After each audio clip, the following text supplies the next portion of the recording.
O Adilson não quer me apresentar. Sou José Márcio, muito conhecido também como José Márcio. É um prazer estar aqui com os irmãos nessa noite. É uma alegria muito grande. Abra sua Bíblia no livro de Mateus, capítulo 25. Mateus 25. Eu estava ali pensando sobre o que ministrar.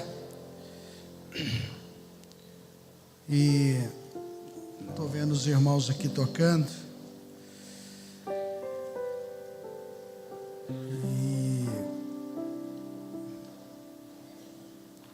sei que Deus quer nos falar nessa noite sobre amá-lo em primeiro lugar. Nós precisamos aprender a amar a Deus. Esse é o nosso grande problema. Nosso problema não é de conhecimento, nosso problema não é de tempo. Nosso problema é que às vezes nós não amamos a Deus como nós deveríamos amar. E nós damos vários nomes a isso. Nós falamos que estamos ocupados demais. Nós nos justificamos pelos nossos traumas. Mas isso não tem muita justificativa. A verdade é que nós precisamos reaprender, ou precisamos aprender a amar a Deus sobre todas as coisas e a colocá-lo em primeiro lugar no nosso coração. Vamos orar? Feche seus olhos. Bom Deus, nós estamos aqui precisando da Tua graça na compreensão daquilo que vamos ler. Nós vamos ler a Tua palavra. Não é um livro de autoajuda que escolhemos para ler nessa noite, nem é um livro de filosofia. Nós abrimos a Tua palavra para ler, mas para entendê-la precisamos do Teu Espírito. Necessitamos que o Teu Espírito fale conosco.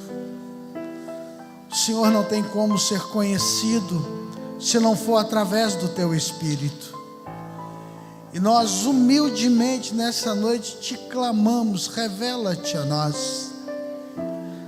Ajuda-nos a entender a Tua vontade, a compreender o Teu propósito. Ensina-nos, edifica-nos, consola-nos. Faz aquilo que o Senhor deseja fazer nas nossas vidas, em nome de Jesus. O texto que quero ler com o irmão nessa noite é o texto de Mateus capítulo 25, versículo 1. É a parábola conhecida como parábola das 10 virgens. Diz assim: então o reino dos céus será semelhante a 10 virgens que, tomando as suas lâmpadas, saíram ao encontro do noivo. 5 delas eram insensatas e 5 prudentes. Ora, as insensatas, tomando as lâmpadas, não levaram azeite consigo. As prudentes, porém, levaram azeite em suas vasilhas, juntamente com as lâmpadas. E tardando o noivo, cochilaram todas e dormiram.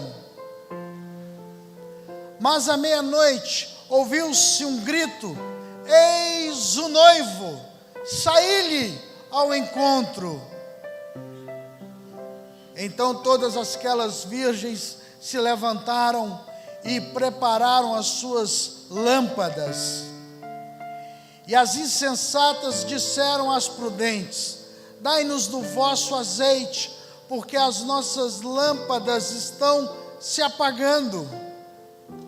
Mas as prudentes responderam: não, pois de certo não chegaria para nós para vós. Ide antes ao que vendem e comprai-o para vós.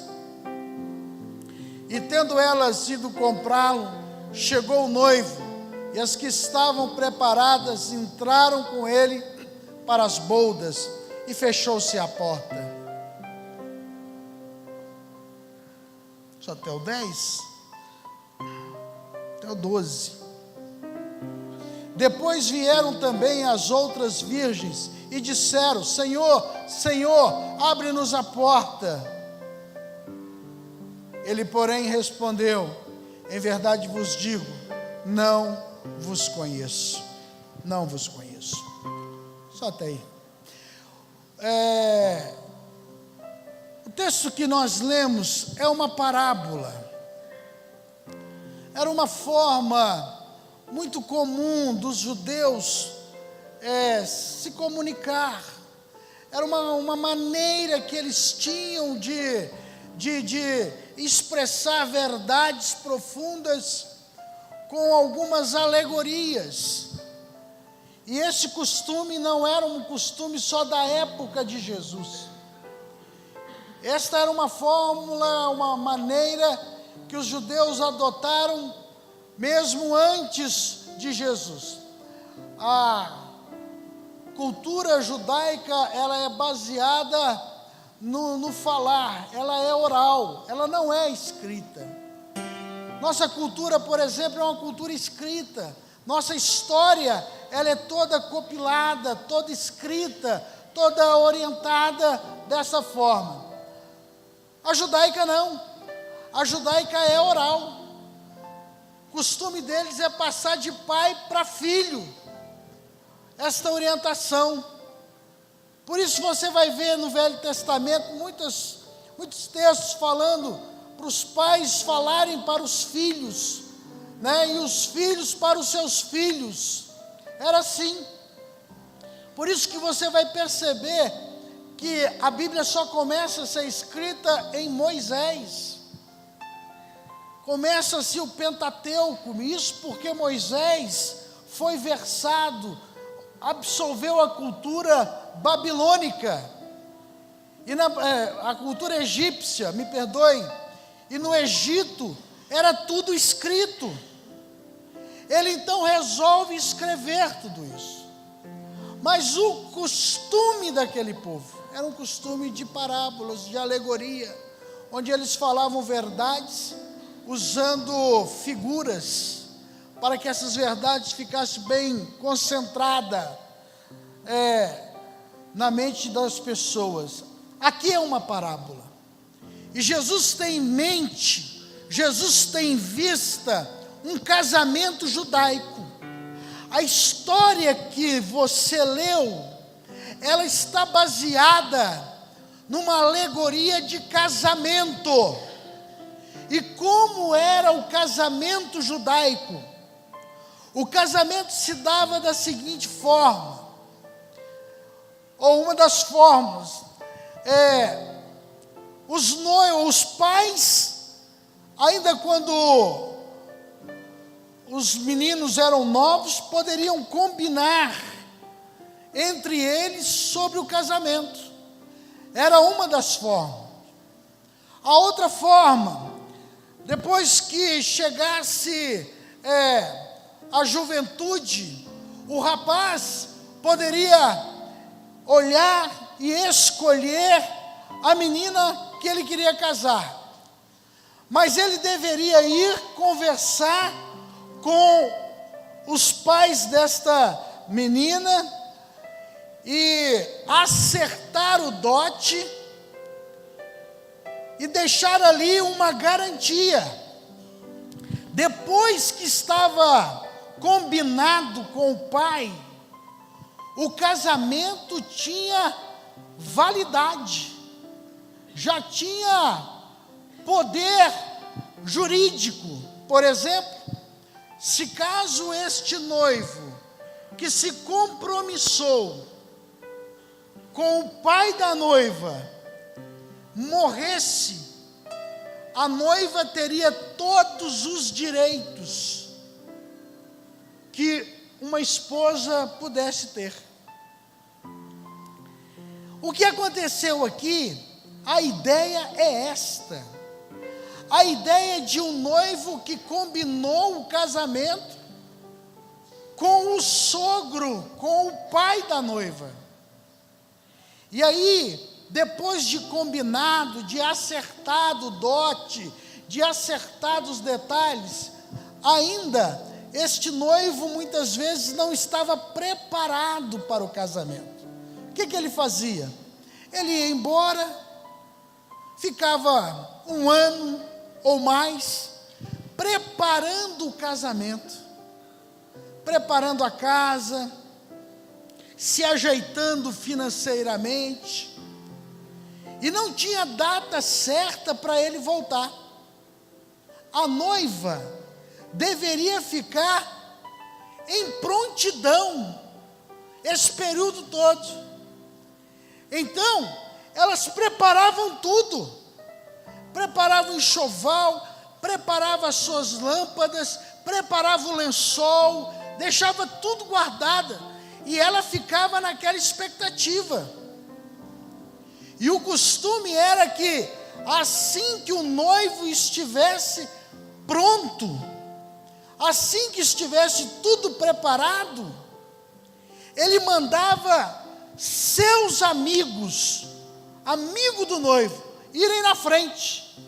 Mas é diferença assim de 1 hora, 2 horas de diferença, nada mais do que isso.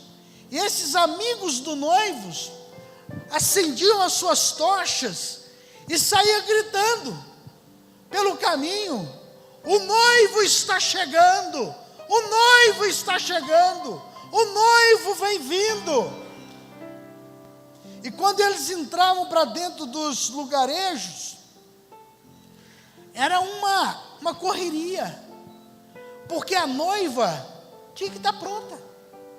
Ela corria, tinha que se vestir, tinha que se preparar neste pequeno intervalo. Então tinha que já estar tudo muito bem ordenado. E a festa desse casamento iria durar, no mínimo, 7 dias. 7 dias de festa. A ideia aqui dessa parábola é que o noivo negociou com o sogro. Estava tudo acertado entre o noivo e o sogro. As noivas também estavam cientes já. Eram 10 noivas, mas 5 eram chamadas de prudentes. E 5 eram chamadas de imprudentes. Por volta de meia-noite, o amigo do noivo começou a gritar: o noivo está chegando, o noivo está vindo. E foi aquele alvoroço, foi aquele desespero, principalmente porque 5 delas não estavam preparadas para aquele casamento, não estavam preparadas para aquele momento. E as que não estavam preparadas, desesperadas, vão até aquelas que estavam preparadas e dizem o seguinte: me ajuda aí, me dá um pouco aí do seu óleo para colocar na minha lâmpada, porque eu preciso disso. Mas as outras, tidas como prudentes, elas dizem o seguinte: olha, não tem como te ajudar. Se eu dividir o azeite que eu tenho, o combustível, vai faltar para mim, vai faltar para você, e nós não vamos ter nada. Você vai ter que sair, você vai ter que comprar o seu próprio azeite, você vai ter que achar o azeite e comprá-lo. Eu não tenho como te oferecer isso. E aí o noivo chega, encontra só 5 preparadas, ele entra para aquilo que ele chama de núpcias do cordeiro, e as outras ficam de fora, saem para procurar o azeite, e quando voltam, a porta já estava fechada, os aposentos nupciais já estavam fechados. Jesus arremata dizendo que elas precisavam ter vigiado, porque não se sabe a hora exata da volta do Senhor Jesus Cristo. Quero te falar nessa noite uma coisa. Primeira coisa é que Ele vai voltar. Jesus vai voltar. Isso não é conto de carochinha. Isto não é brincadeira. Jesus vai voltar.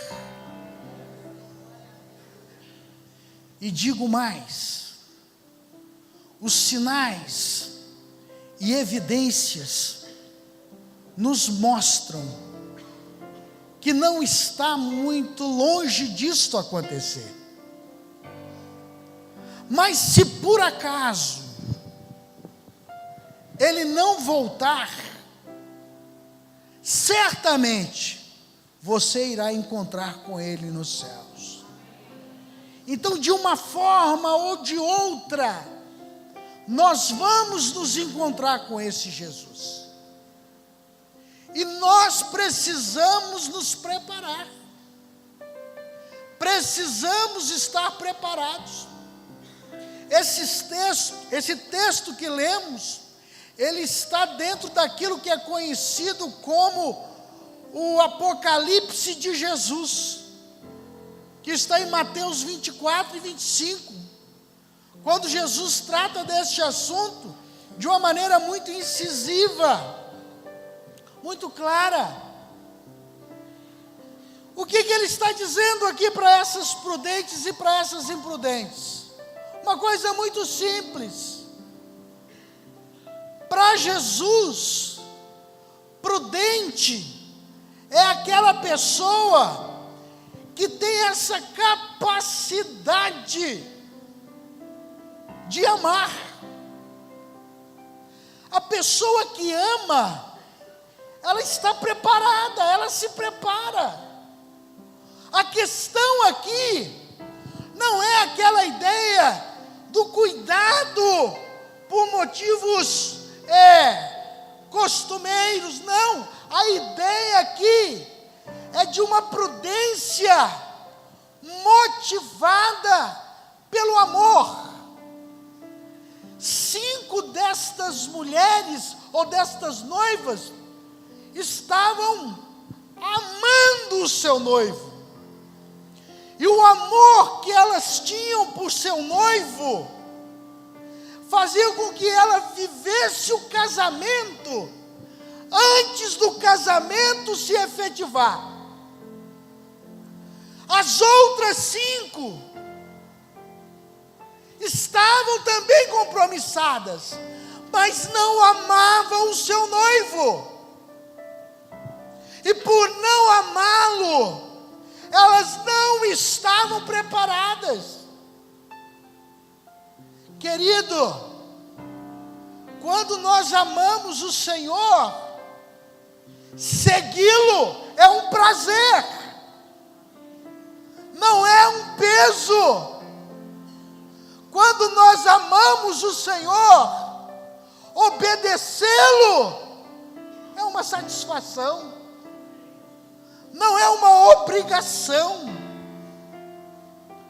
Quando nós amamos o Senhor, guardar seus mandamentos é leve, é fácil.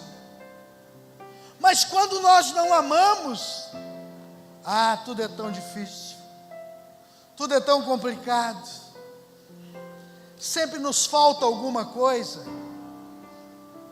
agimos tão imprudentemente, sempre deixamos a desejar. Você já viu pessoas apaixonadas? Aí, nas nossas relações humanas, como é que nós nos portamos quando nós estamos apaixonados?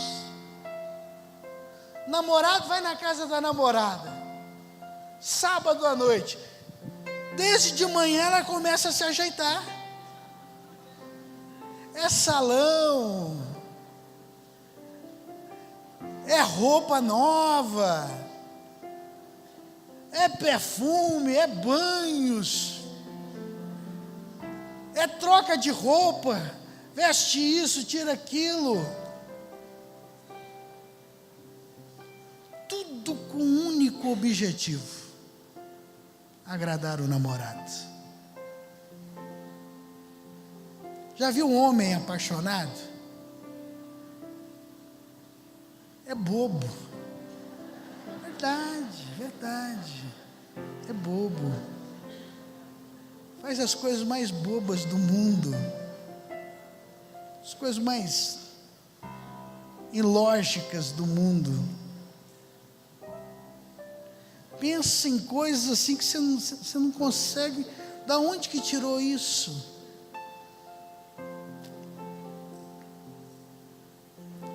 Jesus está falando isso. Jesus está dizendo que a relação com Ele precisa ser uma relação de amor. Que se a relação com Deus, se o seu relacionamento com Jesus não for de amor, você sempre vai estar faltando alguma coisa. Vai ter que ter sempre alguém te cobrando alguma coisa. Oi, faz isso. Oi, fulano. Ô, Beltrano. Ô, tem que orar. Ô, você precisa ir na igreja. Você é crente vai na igreja. Tem sempre alguém tendo que lembrar o sujeito. Oi, você é crente. É mesmo. Quase que eu esqueço. Chega na festa, o cara vai, esquece que é crente. Você é crente, cara? Não, é mesmo, quase que foi. Né? Mas o cara que ama a Deus, você não precisa falar nisso. Você não precisa de empurrar para a vigília, você não precisa de empurrar para a igreja, você não precisa de empurrar para nada. Esse é o prazer dele. Essa é a alegria dela. A pessoa que ama a Deus faz isso com espontaneidade. É prudente. Porque ama. Foi por isso que Jesus escreve, através do apóstolo João, o Apocalipse.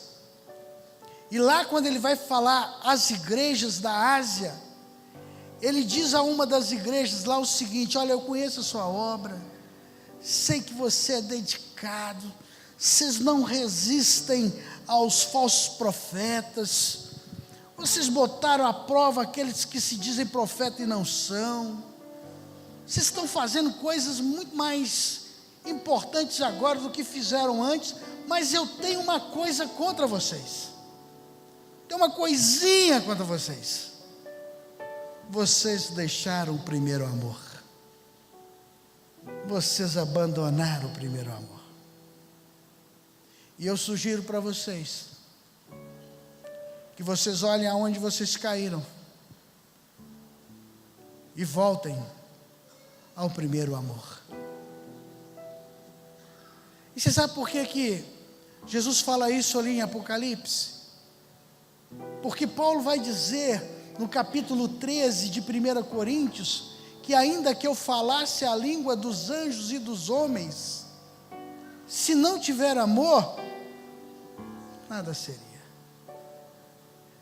Paulo está escrito aí, né? Ainda que eu falasse a língua dos homens e dos anjos, se não tiver amor, serei como o sino que ressoa, ou como o prato que retine. Continua. ainda que eu tenha o dom de profecia e saiba todos os mistérios e todo o conhecimento e tenha uma fé capaz de mover a montanha, se não tiver amor, nada serei. Ainda que eu dê aos pobres tudo o que possuo e entregue o meu corpo para ser queimado, se eu não tiver amor, nada disto me valerá. No reino de Deus, só vale se for por amor. Só vale você estar aqui se for por amor a Jesus.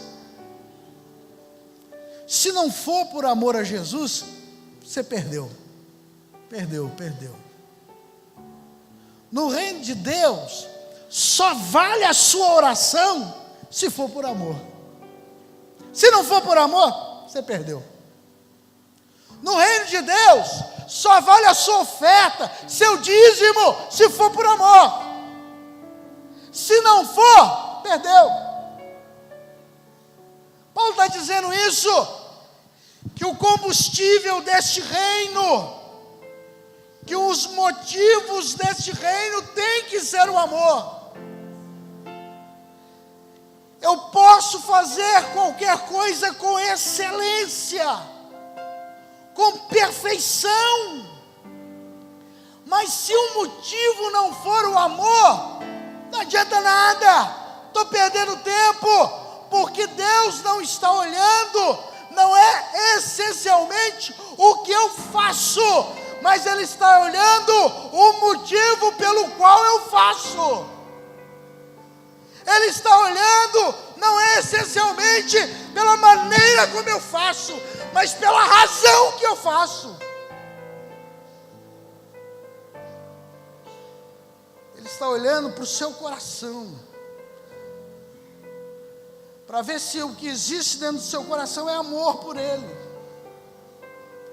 E aí nós nos assustamos, porque a grande verdade, que o nosso problema não é um problema de conhecimento, não é problema de tempo. A gente dá essa desculpa, não tenho tempo, estou muito ocupado, mas não é. Nosso problema é problema de amor, porque quando a gente ama, a nossa agenda é feita de acordo com os ditames do amor. Quando a gente ama, as nossas prioridades são feitas de acordo com o amor. Você não tem problema de tempo, você tem problema de falta de amor. Você não tem problema de conhecimento. O que você conhece é o suficiente para você ser a pessoa mais dedicada a Deus possível. O seu problema é de amor. O meu problema é de amor. E o nosso maior problema é não admitir isso. É fazer de conta que a gente é prudente, sendo que a gente não é prudente. É fazer de conta que a gente está como aquelas que amam, mas a gente não ama, porque chega a hora em que isso acaba sendo revelado. Chega a hora que Senhor Jesus fala assim: olha aí, você disse que me ama, mas aquele que me ama guarda os meus mandamentos. Aquele que me ama guarda os meus mandamentos. E aí a gente olha e percebe que a gente não guarda. O que fazer? Um dia Jesus conversando com Pedro, depois de Pedro ter pisado na bola legal, você já sabe da história, e Pedro toma uma decisão na vida dele, e ele diz assim: vou pescar. E ele volta a pescar. Mas voltar a pescar para Pedro não era divertimento, não era hobby, não era lazer, né? Não era aquelas frases de para-choque de caminhão. Está nervoso? Vai pescar. Pedro não estava nervoso. Pedro estava voltando atrás. Pedro estava desistindo da vida com Deus, decepcionado com ele mesmo. Ele não estava decepcionado com João, com Jesus, não, ele estava decepcionado com ele mesmo. O fato dele ter negado a Jesus foi para ele bombástico. Ele não pensava que ele poderia fazer isso. Ele já tinha dado algumas dicas de fidelidade até a morte. Quando Jesus falou: olha, vocês vão me abandonar, todos vocês vão se dispersar, Pedro levanta e fala assim: Senhor, o que é isso? Até que esse João aí pode ser, porque o cara é meio cheio de amor, muito meigo. Mas eu não, eu nunca vou te abandonar. E aí de repente ele está lá negando a Jesus. E quando ele percebe isso, ele não se aguenta. E aí resolve ir embora, fala: eu não mereço isso aqui não. Mas diz a palavra que esse Pedro estava lá pescando de novo, levando a sua vida. E Deus e Jesus prepara o cenário, como aconteceu da primeira vez que os dois se encontraram. Madrugada, Pedro não tinha pegado nada, passado a noite inteira, ou melhor, a madrugada inteira, jogando rede de um lado para o outro e sem pegar nenhum peixe. E aí o cara lá da praia começa a gritar: aí, pegou alguma coisa? Pegou alguma coisa? E quem é pescador aqui sabe, essa é a pior pergunta que existe para quem é pescador, e quando a gente não pegou nada. Não tem coisa pior. Mas o sujeito da praia era insistente: pegou alguma coisa? Aí ele vira e fala: não, pegou nada não, mar não está para peixe. Mar não está para peixe. Mas o sujeito é insistente, cara. Vira para ele e fala assim: joga a rede do outro lado. Poxa vida, pescador, acostumado, experiente, sujeito que eu não sei quem que é, não dá para ver, gritando da praia, enchendo a paciência, joga a rede do outro lado. Isso é absurdo. Joga a rede.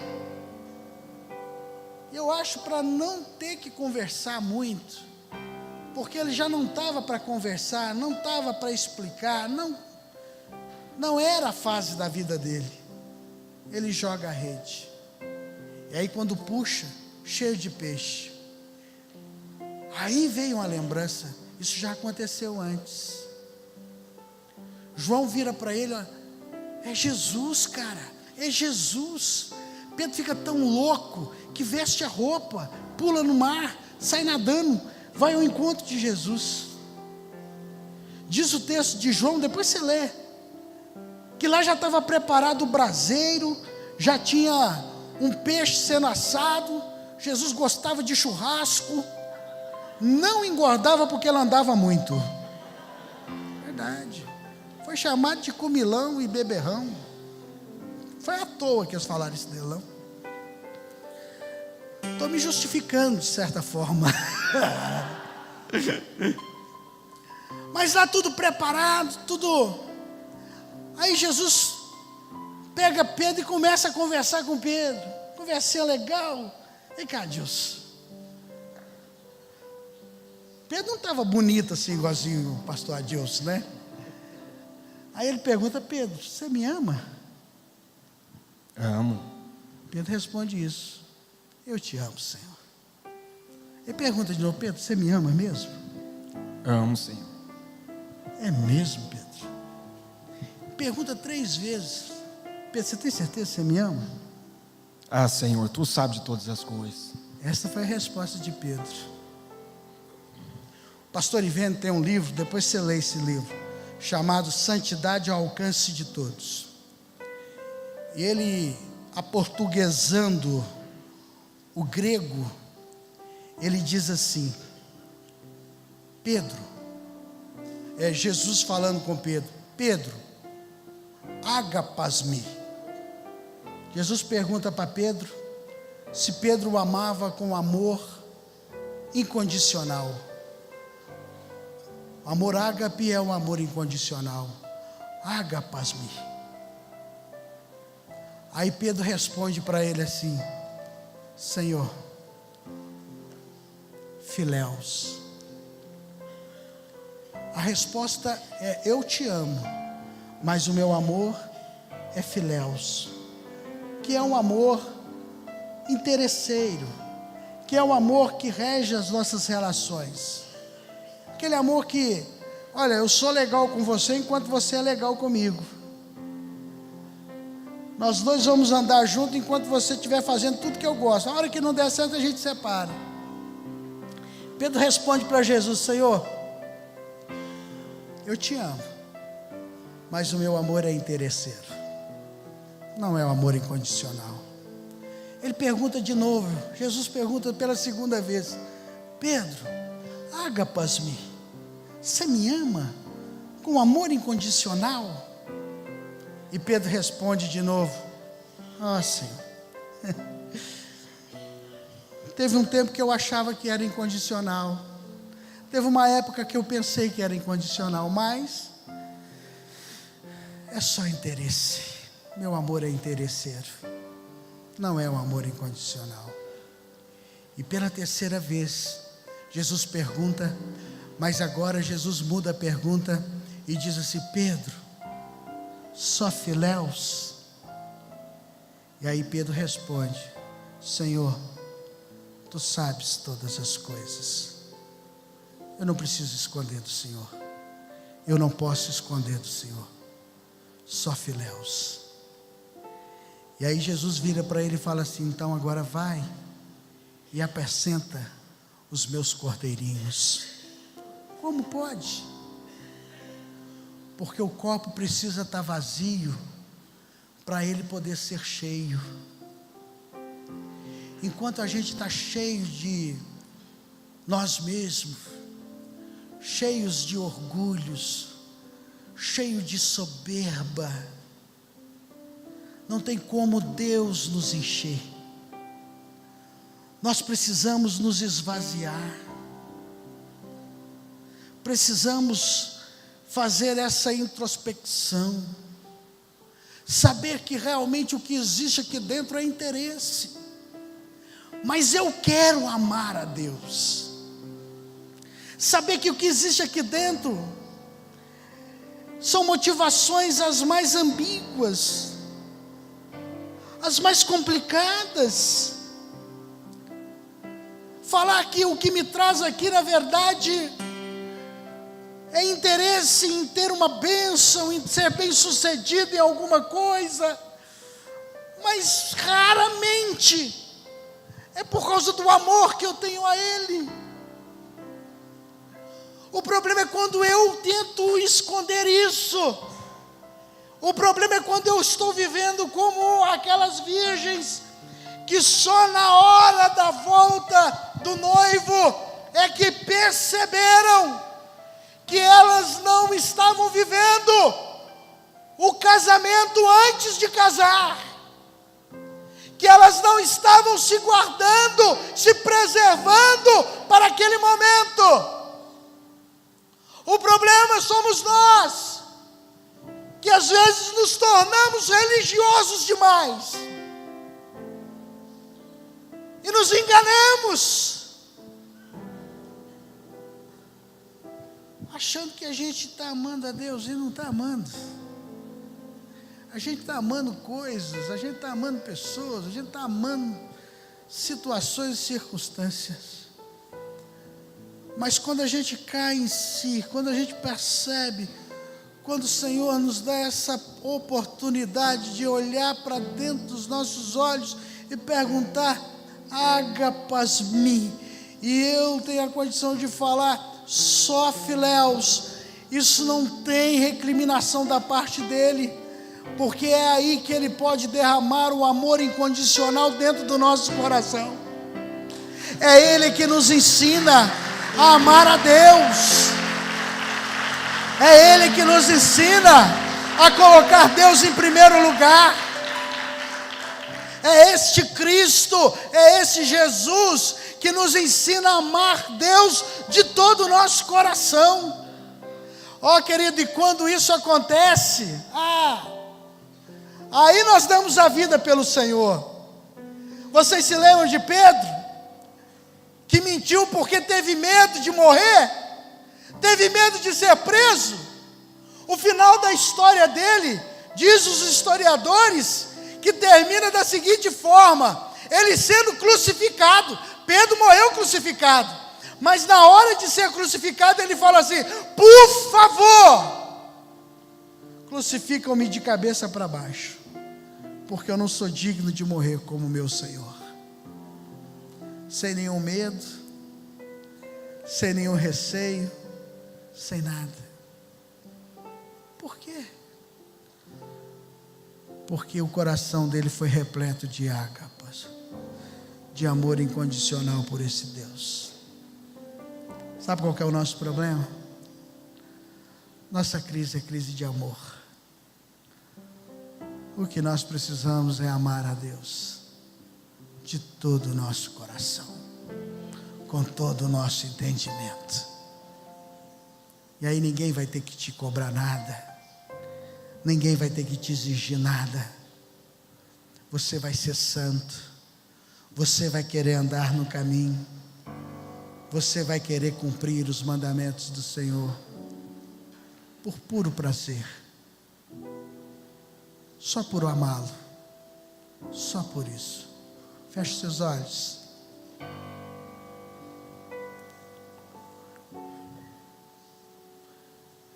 Quantos irmãos vão subir aqui, vão estar cantando, arranjar uma música aí?